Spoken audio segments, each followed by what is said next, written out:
Over the last 30 years of practice, I've noticed that people over the age of 50 tend to get one main low back problem, causing pain low in the back or a band of pain.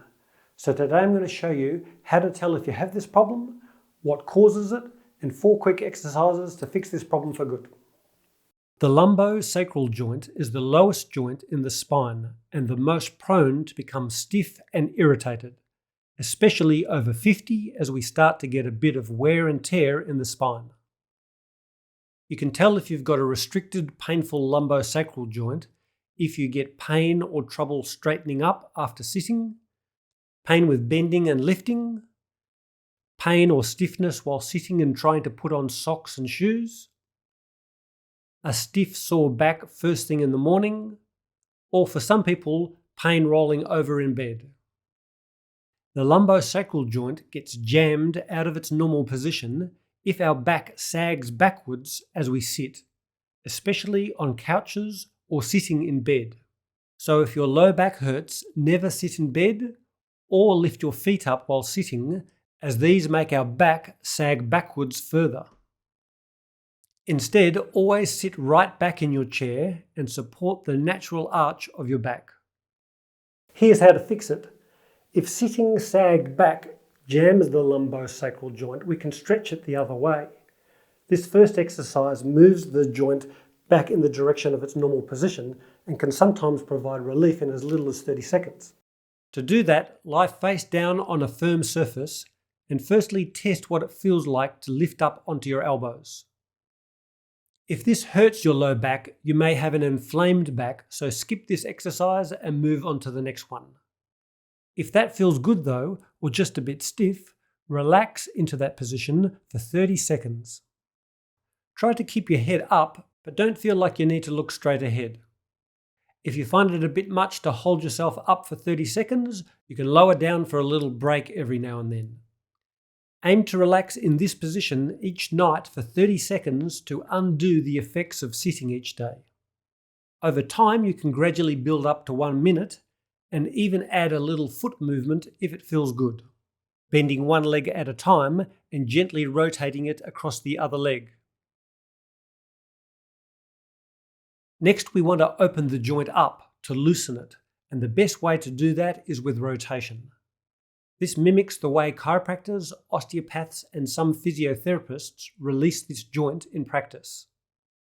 Start off by lying on your back on a bed, bending your knees, lifting your thighs to a vertical position, and slowly moving your knees as far as feels comfortable from side to side. For some people, this might be about halfway down to the ground on each side. For others, it may almost be touching the ground. Do this for about 30 seconds. It's good for your core muscles too. Then finish off by letting one leg hang freely over the side of the bed. Aim to have your face and chest facing up, hands on the top of your chest, and the other leg comfortably bent. If that feels good, like a nice stretch, allow gravity to stretch open your lower back for 20 seconds or so daily on both sides. You can even move your leg up and down a bit to gently mobilize your back. Research now shows that when the deepest muscle in our low back, the multifidus muscle, becomes weak, we're much more likely to get recurrent low back pain. So we strengthen that muscle next. So sit up on your hands and knees, looking straight down. Tighten your stomach muscles a bit to flatten the curve in your lower back. Then, keeping your body still, lift one arm straight out, thumb up, and hold the other knee an inch off the ground. Try not to shift your weight to the side as you lift your arm and knee. Hold that position nice and steady for 5 seconds and then do the other side. Repeat several times on each side until light fatigue 3 times a week. Over time, you can work towards a more advanced version of lifting the opposite arm and leg straight out for 5-second holds and alternating sides. Don't lift your knee higher than your hip though, and try not to twist one side of your back up as you lift. Keep your back nice and straight. Lastly, if the muscles that keep our pelvis level become weak, It forces the lumbosacral joint into a tilted position, irritating and inflaming it. So we finish off by strengthening the muscles that keep our pelvis level. To do that, stand on one leg facing a wall and begin by moving your other leg in large circles. You can rest your fingertips gently against the wall, but try not to use your hands too much. Balancing on one leg like this works the muscles that keep your pelvis level. Make the circles large and really slow.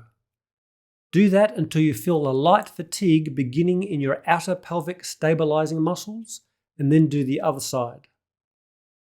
If you find that easy to do for 30 seconds, begin to tilt your pelvis to the side as you do the circles to get your foot higher up. Keep the circles really slow, especially as you reach the highest point. Repeat until a light fatigue, no more, on each side 3 times a week. Now your lumbosacral joint and your pelvic joints heavily influence each other and can often become stuck at the same time. So to learn how to release your pelvic joints too, make sure that you watch this video next.